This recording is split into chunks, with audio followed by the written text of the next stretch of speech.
So hello all, welcome to English Challenge Day 6. അപ്പോൾ നമ്മൾ ഇതിനു മുന്നേ ഒരു 5 വീഡിയോ ചെയ്തിട്ടുണ്ടായിരുന്നു. We discussed 10 previous year questions, അതേപോലെ തന്നെ അതിൻ്റെ കോൺസെപ്റ്റ്സ്, അതിൻ്റെ എക്സ്പ്ലനേഷൻ, ഡിസ്ക്രിപ്ഷൻ എല്ലാം നമ്മൾ ഡിസ്കസ് ചെയ്തിട്ടുണ്ട്. ആ 5 വീഡിയോ കണ്ടിട്ടില്ലെങ്കിൽ മസ്റ്റായിട്ടൊന്ന് വാച്ച് ചെയ്തോളൂ കേട്ടോ. അപ്പോൾ നമുക്ക് അധികം ഡിലേ ഇല്ലാതെ നമ്മുടെ Day 6 പോകാം. അപ്പോൾ ഞാൻ ഇതിനകത്ത് എടുത്തിരിക്കുന്ന ഒരു 10 ക്വസ്റ്റ്യൻസ് PYQ തന്നെയാണ്. ഈ 10 നമുക്ക് 10 കോൺസെപ്റ്റ്സ് തന്നെയാണ് നമ്മൾ ഡീൽ ചെയ്യുന്നത്. സോ നമുക്ക് പോയാലോ? യെസ്, നമ്മുടെ ആദ്യത്തെ ക്വസ്റ്റ്യൻ നോക്കിക്കേ. He resembles his father means. Resemble ചെയ്യുക എന്ന് പറഞ്ഞാൽ എന്താ? ഒരാളുടെ ഫേസ് കട്ട് ഉണ്ടാവുക എന്നാണ് അർത്ഥം, റിസംബിൾ ചെയ്യുക എന്ന് പറഞ്ഞാൽ. അപ്പോൾ ആ ഒരു മീനിങ് വരുന്നത് ഏത് ഓപ്ഷനാണെന്ന് നമുക്ക് നോക്കാം. അപ്പോൾ ഇതെല്ലാം എന്താണ്? ഫ്രേസൽ വേർബ്സ് ആണ്. ടേക്ക് ആഫ്റ്റർ എന്നൊക്കെ പറഞ്ഞാൽ എന്താണ്? ഫ്രേസൽ വേർബാണ്. പക്ഷേ ഇമിറ്റേറ്റ്, ഫോളോ എന്നൊന്നും പറഞ്ഞാൽ ഫ്രേസൽ വേർബ് ഒന്നുമല്ല. പക്ഷെ നമുക്ക് നോക്കാം എന്താ മീനിങ് എന്നുള്ളത്. So he resembles his father. Resemble എന്ന് പറഞ്ഞാൽ എന്താണ്? ഒരു ഫേസ് കട്ട് ഉണ്ടാവുക എന്നുള്ളൊരു മീനിങ് ആണ്. അപ്പം നിങ്ങൾ ഈ ഒരു ഓപ്ഷൻ കുറച്ച് കൺഫ്യൂസിങ് ആണ് എന്ന് എനിക്കറിയാം.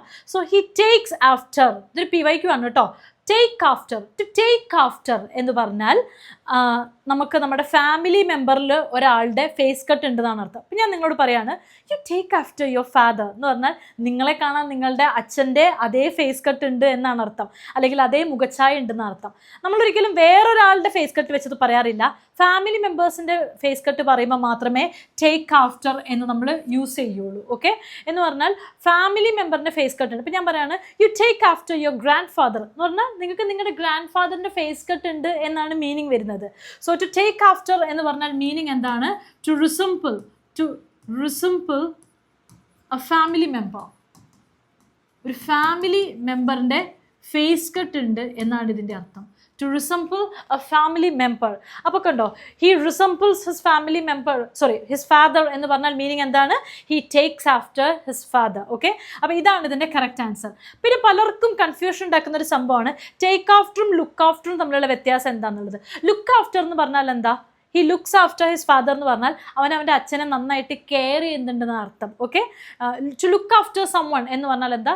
To take care of. അപ്പം ടു ലുക്ക് ആഫ്റ്റർ എന്ന് പറഞ്ഞാൽ മീനിങ് എന്താണ്? To take care of, to take care of. So he looks after his father എന്ന് പറഞ്ഞാൽ മീനിങ് എന്താണ്? he takes care of his father. അതല്ലല്ലോ നമ്മുടെ ക്വസ്റ്റ്യനിൽ എന്താ നമ്മളോട് ചോദിച്ചിരിക്കുന്നത്? റിസംബിൾസ് അല്ലെങ്കിൽ ടു റിസംബിൾ എന്നുള്ള മീനിങ് വരുന്നത് ഏതാണെന്നാണ്. റിസംബിൾ എന്ന് പറഞ്ഞാൽ എന്താണ്? ടു ടേക്ക് ആഫ്റ്റർ എന്നാണ്. പിന്നെ ഇമിറ്റേറ്റ് എന്ന് പറഞ്ഞാൽ നമുക്കറിയാലോ, അനുകരിക്കുക എന്നുള്ള മീനിങ് ആണ്. ഫോളോ ചെയ്യുക എന്ന് പറഞ്ഞാൽ പിന്നെ നമുക്കറിയാം. അപ്പോൾ ഇതിൽ റിസംബിൾ എന്ന് പറഞ്ഞാൽ എപ്പോഴും എന്താണ്? Take after. പിന്നെ വേറൊരു കാര്യം, ടേക്ക് ആഫ്റ്റർ എന്ന് പറയുമ്പോൾ നമ്മൾ എപ്പോഴും നമ്മളൊരു ഫാമിലി മെമ്പറിൻ്റെ കാര്യം പറയുമ്പോഴാണ് പൊതുവേ ടേക്ക് ആഫ്റ്റർ എന്ന് പറയാം. അപ്പോൾ ഈ ഒരു കോൺസെപ്റ്റ് ക്ലിയർ ആയി. കുറച്ചൊരു കൺഫ്യൂസിങ് ആണെന്ന് ഐ നോ, ബട്ട് സ്റ്റിൽ ഈ ഒരു കോൺസെപ്റ്റ് പഠിച്ചു അല്ലെങ്കിൽ ഇത് ക്ലിയർ ആയി എന്ന് ഞാൻ വിചാരിക്കുകയാണ്. നമുക്ക് അധികം ഡിലേ ഇല്ലാതെ നമ്മുടെ സെക്കൻഡ് കോൺസെപ്റ്റിലേക്ക് അല്ലെങ്കിൽ സെക്കൻഡ് ക്വസ്റ്റ്യനിലേക്ക് മൂവ് ചെയ്യാം. അപ്പോൾ നമുക്ക് നമ്മുടെ അടുത്തൊരു കോൺസെപ്റ്റാണ്. നോക്കിക്കേ, my sister is very good dash cooking. ഇതേ ഒരു കോൺസെപ്റ്റ് ഇതിൻ്റെ മറ്റൊരു വേർഷൻ ഇതിന് മുന്നൊരു വീഡിയോ വന്നപ്പോൾ ഞാൻ ഇതിൻ്റെ ഒരു എക്സാമ്പിൾ ഞാൻ തന്നിരുന്നു. ഓക്കെ, അതായത് ക്വസ്റ്റ്യൻ വേറെ രീതിയിലായിരുന്നു വന്നിരുന്നത്. അപ്പോൾ ഞാൻ പറഞ്ഞിരുന്നു, ഞാൻ ഈ ഒരു എക്സാമ്പിൾ വെച്ചിട്ട് ഞാൻ പറഞ്ഞിരുന്നു. അപ്പോൾ ആ വീഡിയോ കണ്ടവരാണെങ്കിൽ അവർക്ക് വേഗം ഇത് ക്ലിക്കാകും. So my sister is very good dash cooking. ഈ ഗുഡ് കഴിഞ്ഞാൽ പിന്നെ എപ്പോഴും വരുന്നത് എന്തായിരിക്കും? അറ്റ് ആയിരിക്കും. അപ്പം ഞാൻ പറയാണ്, ഞാൻ ചെസ്സിൽ ഭയങ്കര അടിപൊളിയാണ്. I'm good in chess എന്നല്ല, I'm good at chess എന്നാണ് പറയുക. അപ്പോൾ ഈ ഗുഡ് കഴിഞ്ഞാൽ എപ്പോഴും പിന്നെ സംശയം വേണ്ട, എപ്പോഴും എന്താണ്? അറ്റാണ് വരിക. അപ്പോൾ ഗുഡ് എന്ന് കഴിഞ്ഞാൽ മസ്റ്റായിട്ടും എന്താ വരിക? അറ്റാണ് വരിക. So good is always followed by at, good at എന്നാണ് പറയുക. പക്ഷേ ഞാനിപ്പോൾ ഇവിടെ വേറൊരു രീതിയിൽ ചോദിക്കട്ടെ, എക്സൽ എന്നാണെങ്കിൽ എന്തായിരിക്കും വരിക? എക്സൽ എന്ന് പറഞ്ഞാലും ഗുഡ് എന്ന് പറഞ്ഞാലും ഏകദേശം സിമിലർ മീനിങ് തന്നെയാണ്. അപ്പോൾ എക്സൽ എന്നാണെങ്കിൽ പിന്നെ അവിടെ എന്താ വരിക? ഇന്നാണ് വരിക. അപ്പോൾ ഫോർ എക്സാമ്പിൾ ഞാൻ ഇതേ ക്വസ്റ്റ്യൻ തന്നെ വേറെ രീതിയിലൊന്ന് ഞാൻ മാറ്റാം. So my sister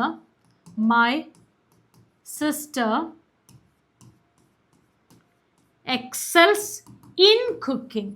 So my sister excels in cooking. So good എന്നാണെങ്കിൽ എന്തായിരിക്കും? My sister is very good at cooking എന്നായിരിക്കും. പക്ഷേ എക്സൽ എന്നാണെങ്കിൽ രണ്ടും മീനിങ് ആക്ച്വലി സിമിലർ തന്നെയാണ്. പക്ഷെ my sister excels in cooking എന്നായിരിക്കും വരിക. അപ്പോൾ നമ്മുടെ കഴിഞ്ഞ വീഡിയോയിലുള്ള ക്വസ്റ്റ്യൻ ഇതായിരുന്നു. അപ്പോൾ ഞാൻ പറഞ്ഞിരുന്നു എക്സൽ ഇൻ ആണെങ്കിൽ ഗുഡ് വരുമ്പോൾ എന്തായിരിക്കും? അറ്റ് ആയിരിക്കും. ഇപ്പോൾ ഇത് നേരെ തിരിച്ചൊന്ന് ചോദിച്ചു എന്നേ ഉള്ളൂ. അപ്പോൾ ആ വീഡിയോ കണ്ടവരാണെങ്കിൽ ഇത് വേഗം ക്ലിക്കാകും. അപ്പോൾ ഗുഡ് എന്ന് കഴിഞ്ഞാൽ എപ്പോഴും എന്താണ്? അറ്റ് ആണ്. ഓക്കെ, ഞാൻ പറയുകയാണെങ്കിൽ നമുക്ക് വേണമെങ്കിൽ ഇത് നെഗറ്റീവായിട്ടും പറയാം. അപ്പോൾ ഞാൻ പറയുന്നത് ഞാൻ കുക്കിങ്ങിൽ അത്ര പൊളിയല്ല, അത്ര അടിപൊളിയല്ല. അപ്പോൾ അത് ഞാൻ എങ്ങനെയാണ് പറയുക? I am not good at cooking. അപ്പോൾ ഗുഡ് കഴിഞ്ഞാൽ എപ്പോഴും എന്താ വരിക? അറ്റാണ് വരിക. ക്ലിയർ ആയി എന്ന് വിചാരിക്കുക. വളരെ സിമ്പിൾ അല്ലേ? പഠിച്ചാൽ നമുക്ക് മാർക്ക് ഉറപ്പാണ്. ഇനി നമുക്ക് നമ്മുടെ അടുത്ത കോൺസെപ്റ്റിലേക്ക് പോകാം. അപ്പോൾ അടുത്ത കോൺസെപ്റ്റിലേക്ക് പോകുന്നതിന് മുന്നേ നമ്മളുടെ ആപ്പിൽ ഇപ്പം A to Z എന്നുള്ളൊരു കോഴ്സ് അവൈലബിൾ ആണ്. അപ്പോൾ അതിനകത്ത് നമ്മളുടെ topic based recorded classes, workout videos, model exams, അതേപോലെ തന്നെ സ്റ്റഡി മെറ്റീരിയൽസ് എല്ലാം വളരെ ചെറിയൊരു ഫീസിൽ തന്നെ നിങ്ങൾക്ക് അവൈലബിൾ ആണ്. കോഴ്സ് പർച്ചേസ് ചെയ്യാനുള്ള നമ്പർ താഴെ കൊടുത്തിട്ടുണ്ട്. ഈ കോഴ്സ് നിങ്ങൾക്ക് ആക്ച്വലി വളരെ ഹെൽപ്ഫുൾ ആയിരിക്കും. നമുക്ക് അടുത്തൊരു കോൺസെപ്റ്റിലേക്ക് പോയാലോ? Yes. So when I came in, a cat dashed on my chair. അതായത് ഇതിൻ്റെ മീനിങ് എന്താ? ഞാൻ അകത്തേക്ക് വന്നപ്പം ഒരു പൂച്ച എൻ്റെ കസേരയിൽ ഉറങ്ങുകയായിരുന്നു എന്നുള്ളത്. ഓക്കെ, ഇവിടെ ഞാൻ ഉറങ്ങുകയായിരുന്നു എന്ന് എങ്ങനെയാണ് മനസ്സിലാക്കി വെച്ചാൽ ഈ ഒരു ഓപ്ഷൻ കണ്ടപ്പോൾ എനിക്ക് മനസ്സിലായി ഉദ്ദേശിച്ച വേർബ് ഏതാണ്? സ്ലീപ്പാണ്. അപ്പം ഇതാണ് ഞാൻ അകത്തേക്ക് വന്നപ്പോൾ ഒരു പൂച്ച എൻ്റെ കസേരയിൽ ഉറങ്ങുകയായിരുന്നു. പ്രത്യേകിച്ച് ഒന്നുമില്ല. അതിനകത്ത് ഇവർ ഉദ്ദേശിച്ചിരിക്കുന്നത് എന്താണെന്ന് വെച്ചാൽ പ്രോപ്പറായിട്ടുള്ള ടെൻസ് ഏതാണോ, ടെൻസിൻ്റെ ഫോം ഏതാണോ അത് സബ്സ്റ്റിറ്റ്യൂട്ട് ചെയ്ത് കൊടുക്കുക എന്നുള്ളതാണ്. അപ്പം ഞാൻ അകത്തേക്ക് വന്നപ്പോൾ, അപ്പം ഞാനിവിടെ ഇതിൻ്റെ മീനിങ് ഞാൻ ജസ്റ്റ് ഒന്ന് എഴുതുകയാണ്. ഞാൻ അകത്തേക്ക് വന്നപ്പോൾ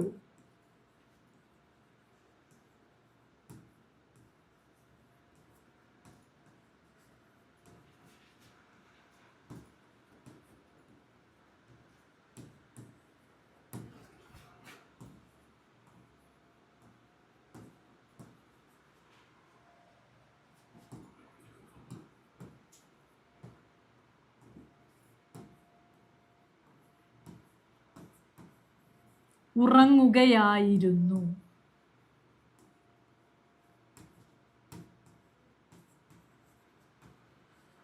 ഇതാണ് നമ്മൾ സബ്സ്റ്റിറ്റ്യൂട്ട് ചെയ്യേണ്ടത്. നമ്മൾ സബ്സ്റ്റിറ്റ്യൂട്ട് ചെയ്യേണ്ടത് ഏതാണ്? ഉറങ്ങുക ആയിരുന്നു എന്നുള്ളത്. ആയിരുന്നു എന്ന് പറയുമ്പോൾ നമ്മൾ എപ്പോഴും എന്താ യൂസ് ചെയ്യേണ്ടത്? വാസ് അല്ലെങ്കിൽ വേർഡാണ് നമ്മൾ യൂസ് ചെയ്യേണ്ടത് അല്ലേ? അപ്പോൾ ഇവിടെ നമ്മുടെ സബ്ജക്റ്റ് ഏതാ? ക്യാറ്റ് എന്നാണ്. ക്യാറ്റ് എന്ന് പറയുന്നത് ഏതാണ്? സിംഗുലർ ആണ്. അപ്പോൾ നമ്മൾ എന്താ യൂസ് ചെയ്യേണ്ടത്?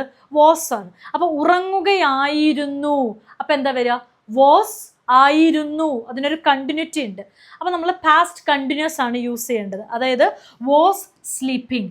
So when I came in, a cat was sleeping. ഉറങ്ങുകയായിരുന്നു. അപ്പോൾ ഇത് ടെൻസ് ഏതാണ്? Past continuous tense.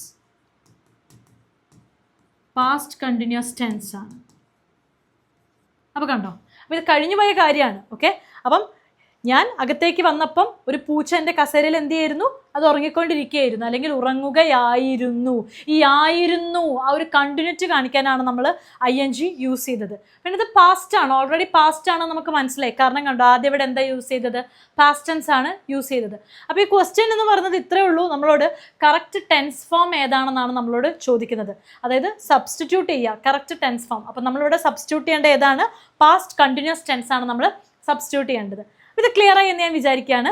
നമുക്ക് നമ്മുടെ അടുത്തൊരു കോൺസെപ്റ്റിലേക്ക് പോകാം അല്ലേ? സോ യെസ്, നോക്കിക്കേ, you should bring your hall ticket with you to the examination hall. അതായത് നീ എക്സാമിനേഷൻ ഹാളിലേക്ക് നിൻ്റെ ഹാൾ ടിക്കറ്റ് കൊണ്ടുവരണം. Dash you won't be allowed to enter the hall. അപ്പോൾ ആദ്യത്തെ ഒരു കണ്ടീഷൻ പറഞ്ഞിട്ടുണ്ട്, നീ എക്സാമിനേഷൻ ഹാളിലേക്ക് നിൻ്റെ ഹാൾ ടിക്കറ്റ് കൊണ്ടുവരണം. Dash you won't be allowed to enter the hall. നമ്മളത് മലയാളത്തിൽ നമ്മുടെ ടീച്ചേഴ്സൊക്കെ പറയുന്ന ഒരു കാര്യമാണ് അല്ലേ? നീ എക്സാമിനേഷൻ ഹാളിലേക്ക് ഹാൾ ടിക്കറ്റ് കൊണ്ടുവരണം, അല്ലെങ്കിൽ നിങ്ങളെ എക്സാം എഴുതാൻ അനുവദിക്കില്ല, അല്ലെങ്കിൽ നിങ്ങൾക്ക് എക്സാം എഴുതാൻ കഴിയില്ല. അപ്പോൾ നമ്മളുടെ ഒരു മലയാളത്തിൽ നമ്മളവിടെ യൂസ് ചെയ്യുന്നൊരു വാക്കുണ്ട്, അല്ലെങ്കിൽ എന്നുള്ളത്. അപ്പോൾ അല്ലെങ്കിൽ ആ ഒരു വേർഡ് ഏത് ഓപ്ഷനിലാണ് നമുക്ക് നോക്കാം? As a result. As a result എന്ന് പറഞ്ഞാൽ എന്താ? യെസ്, അത് കാരണത്താൽ എന്നുള്ളതാണ് അല്ലേ? ഇപ്പോൾ ഫോർ എക്സാമ്പിൾ ഞാൻ പറയാണ്, അവൻ പഠിച്ചില്ല അതുകൊണ്ട് അവൻ ഫെയിലായി.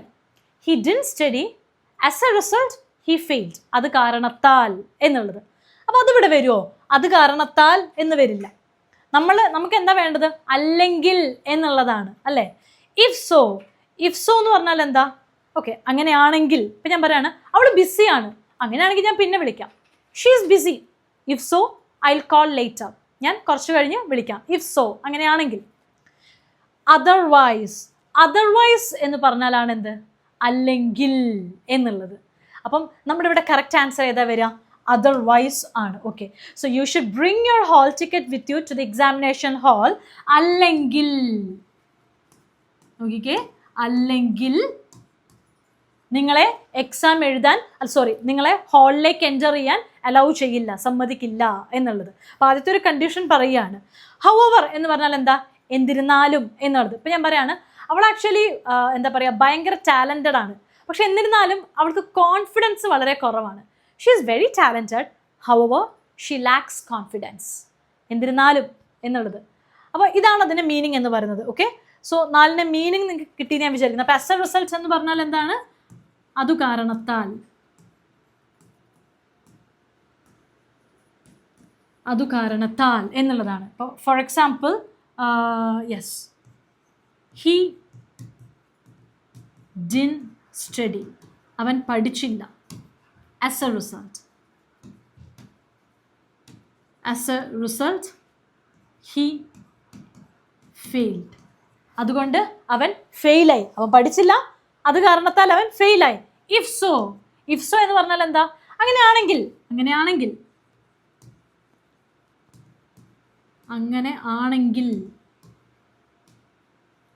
അപ്പോൾ അതിൻ്റെ ഒരു എക്സാമ്പിൾ എന്താണെന്ന് വെച്ചാൽ, ഷീ ഈസ് ബിസി.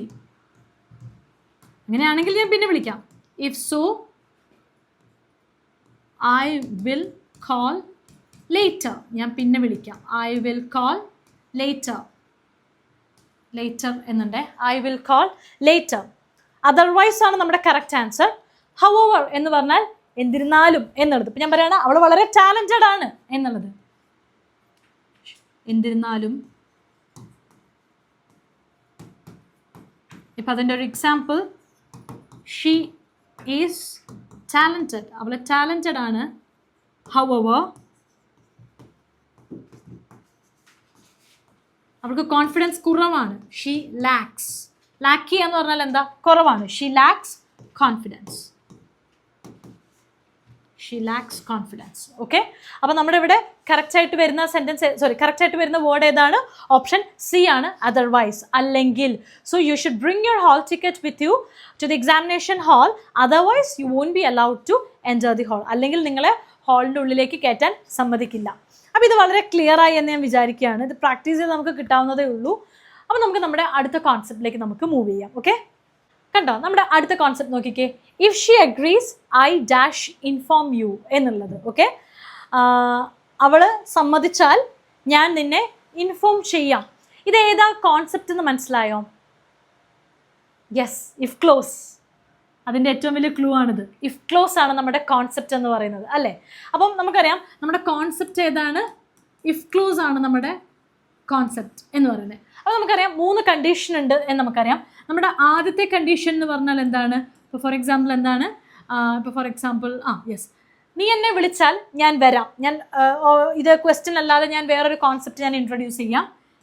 നീ എന്നെ വിളിച്ചാൽ, if you call me I will come.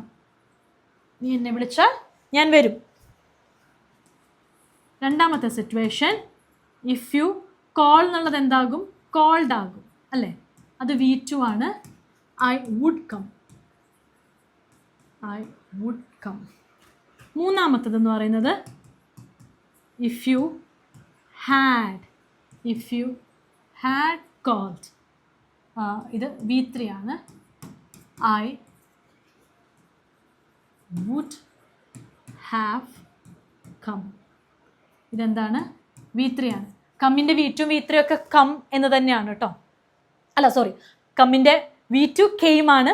V3 എന്താണ്? കം എന്ന് തന്നെയാണ്. I would have come. My bad. So well, നമുക്ക് നോക്കിക്കേ. If she agrees I dash inform you എന്നുള്ളത്. അപ്പം ഇത് ഏതാ സിറ്റുവേഷൻ എന്ന് മനസ്സിലായോ? അതായത് ഇഫ് ക്ലോസിൻ്റെ ഫസ്റ്റ് സ്റ്റേറ്റ്മെൻ്റ് ആണോ, സെക്കൻഡ് സ്റ്റേറ്റ്മെൻ്റ് ആണോ, അതോ തേർഡ് സ്റ്റേറ്റ്മെൻ്റ് ആണോ? ഏതാ സ്റ്റേറ്റ്മെൻറ്റ്? നമുക്ക് കാണുമ്പോൾ തന്നെ മനസ്സിലാകും. അഗ്രീസ് എന്നുള്ളത് എന്താണ്? V1 ആണ്. ഷീ എന്നായതുകൊണ്ടാണ് ഇവിടെ അഗ്രീസ് എന്ന് വന്നത്. I agree, you agree, they agree, she, he, it എന്നൊക്കെ പറയുമ്പോൾ എന്തായിരിക്കും വരിക? അല്ലെങ്കിൽ ഒരാളുടെ പേര് കൂട്ടിയൊക്കെ പറയുമ്പം അഗ്രീസ് എന്നായിരിക്കും വരിക. അപ്പം നോക്കിക്കേ, ഇത് V1 ആണ്. അപ്പം നമ്മുടെ ആദ്യത്തെ ഇഫ് ക്ലോസ് സ്റ്റേറ്റ്മെൻ്റ് ആണിത്. ഇഫ് യു കോൾ മീ എന്നുള്ളത് ഇതെന്താണിത്? V1 ആണ്. ഇഫ് യു കോൾ മീ എന്നുള്ളത്. സോ ഇഫ് ഷീ അഗ്രീസ്, അപ്പം ഫസ്റ്റ് സിറ്റുവേഷനിൽ if you call me I will come എന്നാണ്, വില്ലാണ് വരുന്നത്. അപ്പോൾ ഇതിനകത്ത് വില്ല് വരുന്ന സിറ്റുവേഷൻ ഉണ്ടോ എന്ന് നമുക്ക് നോക്കാം. യെസ്, ഓപ്ഷൻ എ ആണ്, will. So if she agrees I will inform you, I will inform you. ഇതേതാണ് സിറ്റുവേഷൻ? ഏതാണ്? ഇഫ് ക്ലോസിൻ്റെ ഫസ്റ്റ് സ്റ്റേറ്റ്മെൻ്റ് ആണ്, ഫസ്റ്റ് സിറ്റുവേഷൻ അല്ലെങ്കിൽ ഫസ്റ്റ് സ്റ്റേറ്റ്മെൻ്റ് ആണ്. ഇഫ് ക്ലോസിൻ്റെ ഫസ്റ്റ് സിറ്റുവേഷൻ ആണ്. ഓക്കെ, അതായത് V1 കഴിഞ്ഞാൽ പിന്നെ എന്താണ് വരുന്നത്? വില്ലാണ് വരുന്നത്. അപ്പോൾ അങ്ങനെയാണെങ്കിൽ ഇതിൻ്റെ രണ്ടെണ്ണം നമുക്ക്, ബാക്കി രണ്ടെണ്ണം എന്തായിരിക്കും? നമുക്ക് ജസ്റ്റ് ഒന്ന് നോക്കി നോക്കാം. അപ്പോൾ ഇതിൻ്റെ തന്നെ ഇത് ഫസ്റ്റ് സിറ്റുവേഷൻ ആണ്. ഇതിൻ്റെ സെക്കൻഡ് സിറ്റുവേഷൻ എങ്ങനെയായിരിക്കും? അപ്പം ഇഫ് ഷീ അഗ്രീസ് എന്നുള്ളത് എന്താകും? പാസ്റ്റ് ആകും. If she agreed I would inform you. ഇനി ഇതപ്പം മൂന്നാമത്തതാണെങ്കിലോ? If she had agreed I would have informed you. Okay, ഞാൻ ജസ്റ്റ് ഒന്ന് എഴുതിയെന്നേ ഉള്ളൂ. ഇതാണ് ഇതിൻ്റെ first. If she agrees I will inform you. If she agreed I would inform you. If she had agreed I would have informed you. അപ്പോൾ ഇത് if close ആണ്. Okay, അപ്പോൾ നിങ്ങൾക്ക് ഇത് ക്ലിയർ ആയി എന്ന് ഞാൻ വിചാരിക്കുകയാണ്. നമുക്ക് അടുത്ത കോൺസെപ്റ്റിലേക്ക് പോകാം. അടുത്തൊരു കോൺസെപ്റ്റ് നോക്കിക്കേ. So the money was distributed equally dash all the employees. അതായത് എല്ലാ എംപ്ലോയീസിൻ്റെ ഇടയിലും പൈസ ഈക്വൽ ആയിട്ട് ഡിസ്ട്രിബ്യൂട്ട് ചെയ്യപ്പെട്ടു അല്ലെങ്കിൽ ഡിസ്ട്രിബ്യൂട്ട് ചെയ്തു എന്നുള്ള മീനിങ് ആണ്. ഓൾ ദ എംപ്ലോയീസ് എന്ന് പറയുന്നുണ്ട്, എല്ലാ എംപ്ലോയീസിൻ്റെ ഇടയിലും. അപ്പോൾ നമുക്കറിയാം ഒരുപാട് ആൾക്കാരുണ്ട് എന്നുള്ളത്.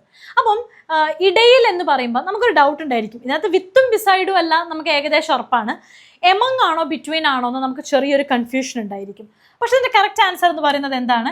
എമംഗ് ആണ് ഇതിൻ്റെ കറക്റ്റ് ആൻസർ, ഓപ്ഷൻ എ. അപ്പം നമുക്ക് നോക്കാം എന്താണ് റീസൺ എന്നുള്ളത്. അപ്പോൾ ആദ്യം നമുക്ക് ബിറ്റ്വീൻ എന്ന് നോക്കാം.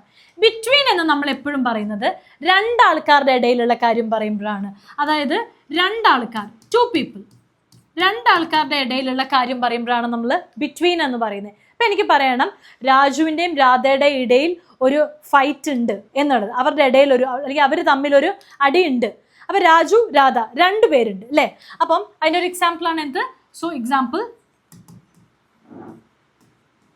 there is a fight between. So there is a fight between Raju and Radha.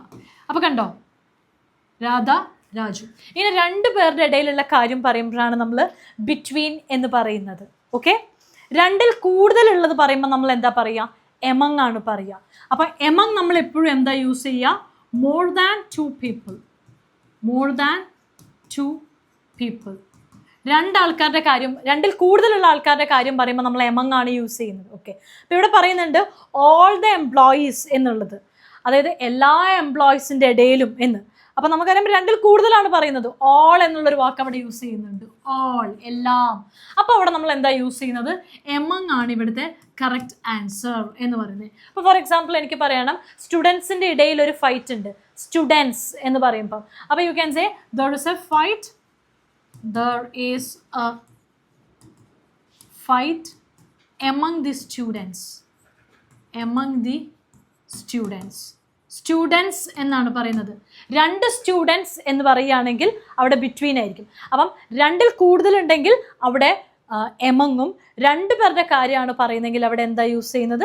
ബിറ്റ്വീനും ആണ് യൂസ് ചെയ്യുന്നത്. പിന്നെ വിത്ത് എന്ന് പറയുമ്പോൾ നിങ്ങൾക്ക് അറിയാമല്ലോ. ഇപ്പോൾ ഫോർ എക്സാമ്പിൾ എന്താണ് വിത്ത് എന്ന് പറഞ്ഞാൽ കൂടെ എന്നുള്ള മീനിങ് ആണ്. ഞാൻ പറയാണ് എൻ്റെ കൂടെ ഒന്ന് വരാവോ എന്നിപ്പോൾ ഞാൻ ചോദിക്കുകയാണ്, could you please come with me. ഇനി ബിസൈഡ് എന്ന് പറഞ്ഞാൽ എന്താ? ബിസൈഡ് എന്ന് പറയുന്ന ഒരു പ്രിപ്പോസിഷൻ ആണ് കേട്ടോ. ബിസൈഡ് എന്ന് പറയുന്നത് ആക്ച്വലി അത് എന്താണ്? ദാറ്റ്സ് എ പ്രിപ്പൊസിഷൻ ആണ് ബിസൈഡ് എന്ന് പറയുന്നത്. ബിസൈഡ് എന്ന് പറഞ്ഞാൽ നിയർ അല്ലെങ്കിൽ നെക്സ്റ്റ്, അടുത്ത് എന്നൊക്കെയുള്ള ഒരു മീനിങ് ആണ്. ഇപ്പം ഞാൻ പറയാണ് അവൻ എൻ്റെ അച്ഛൻ്റെ അടുത്ത് നിന്നു എന്നെങ്ങനെ പറയാം?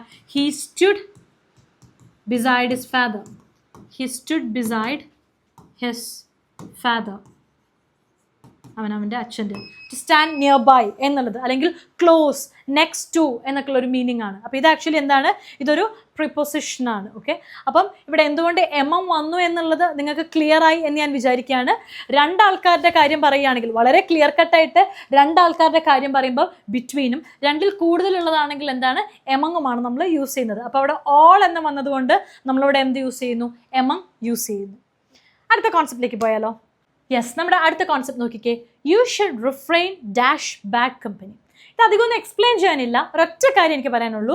ഈ ഒരു വേർഡ് റിഫ്രെയിൻ എന്ന് കഴിഞ്ഞാൽ കണ്ണും പൂട്ടി എന്ത് യൂസ് ചെയ്യുക?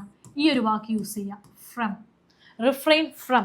റിഫ്രെയിൻ ഫ്രം എന്ന് പറഞ്ഞാൽ നമ്മൾ ഒരു കാര്യത്തിൽ നിന്ന് പിൻവലിയുക അല്ലെങ്കിൽ പിന്മാറുക എന്നൊക്കെ ഉള്ളതാണ്. അപ്പം നീ ചീത്ത കൂട്ടുകെട്ടിൽ നിന്ന് പിന്മാറണം അല്ലെങ്കിൽ പിൻവലിയണം എന്നുള്ളൊരു മീനിങ് ആണ്. അപ്പോൾ റിഫ്രെയിൻ കഴിഞ്ഞാൽ എപ്പോഴും എന്താണ്? ഫ്രം ആണ് യൂസ് ചെയ്യുക. അപ്പോൾ യെസ്, ഓപ്ഷൻ ബി തന്നെ എന്തുണ്ട്? ഫ്രം ആണ്, വേറെ ഒന്നും വരില്ല. അപ്പോൾ ഇത് കൂടുതലൊന്നും എക്സ്പ്ലെയിൻ ചെയ്യാനില്ല, ഇത് മാത്രം പഠിച്ചു വയ്ക്കുക. റിഫ്രെയിൻ കഴിഞ്ഞാൽ എപ്പോഴും എന്താണ്?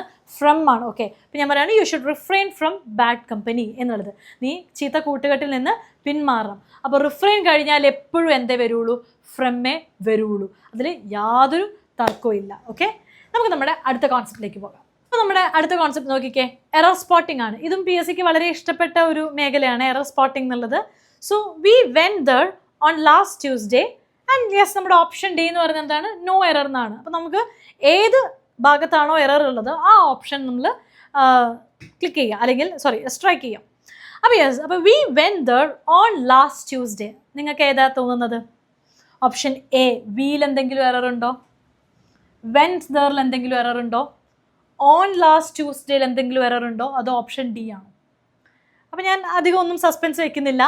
ഓപ്ഷൻ, ഇപ്പം ഇതിലെ എറർ ഉള്ള ഭാഗമാണ് നമ്മൾ find out which part is the error.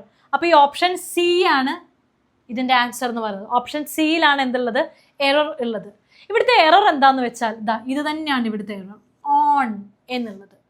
ഇത് ശരിക്കും എങ്ങനെയാണ് എഴുതേണ്ടതെന്നറിയോ? ഇതിൻ്റെ കറക്റ്റ് സെൻറ്റൻസ്, അതായത് ഇതിൻ്റെ കറക്റ്റ് സ്റ്റേറ്റ്മെൻറ്റ് എന്താണെന്ന് വെച്ചാൽ വി വെന്റ് ദർ. ഇതിലൊന്നും ഒരു കുഴപ്പമില്ല, ഞങ്ങൾ അവിടെ പോയി. We went there last Tuesday.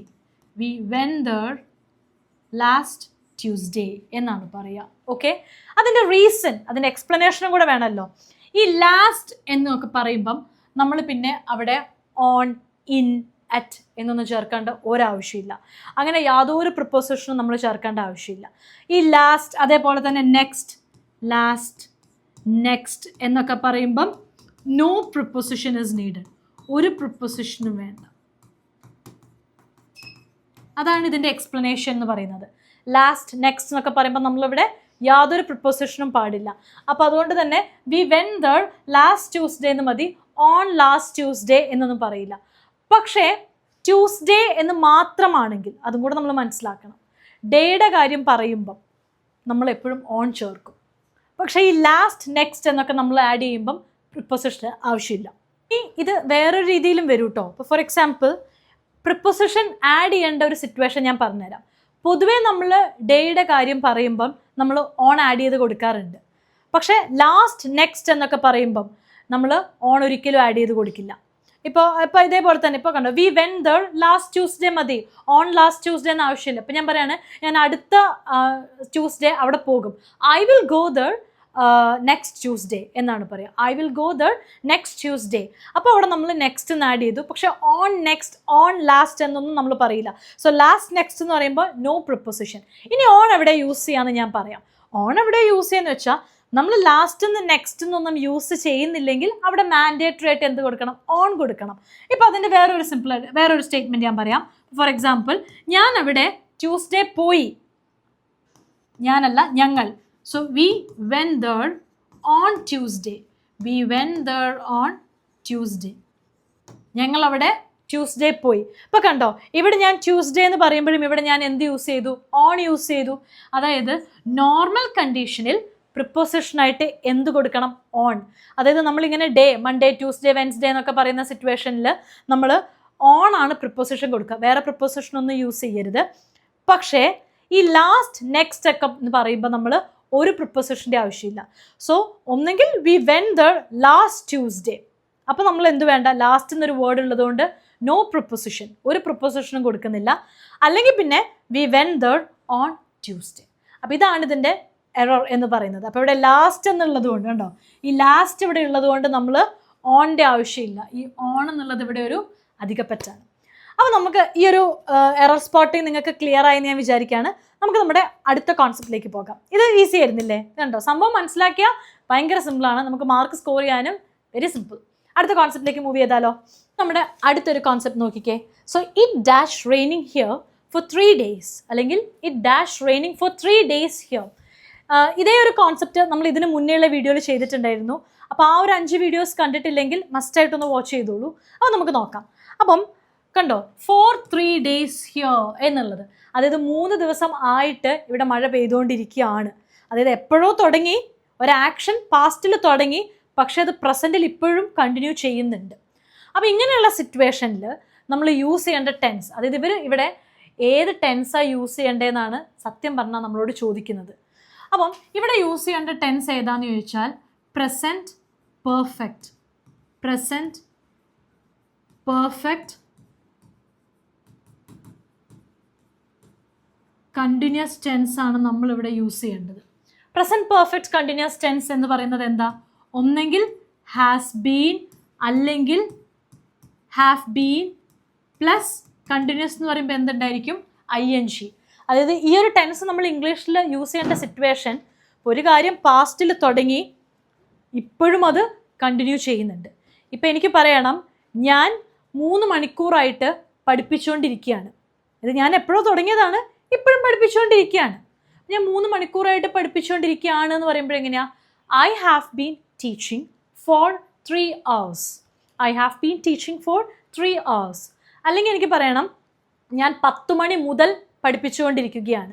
ഒരു സ്റ്റാർട്ടിങ് ടൈമാണ് 10 മണി മുതൽ. I have been teaching since 10 o'clock എന്നാണ് പറയുക. 10 മണി മുതൽ എന്നാണ് പറയുക. I have been teaching since 10 o'clock.